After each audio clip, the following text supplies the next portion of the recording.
One of my major programs is what we call, I guess, a school garden, and or maybe more specifically, a school FFA garden. Started out with just broccoli and grape tomatoes because we knew they would be kitchen ready, and they just kept asking for more and more different things.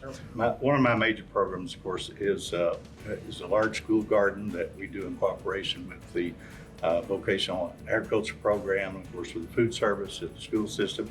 We're fortunate in Wayne County that 4 of our 5 buildings are real close together, and we have a little farm in the middle of that we're able to utilize. And we're started out with a ½ acre, and we're up to 4 acres of the different produce items that we grow, and they're all, with the exception of pumpkins, they're all used in the school food service system. We solve problems, I guess, that's what I consider myself as an extension agent. I'm a problem solver. My name is Glen Roberts, and it starts with us.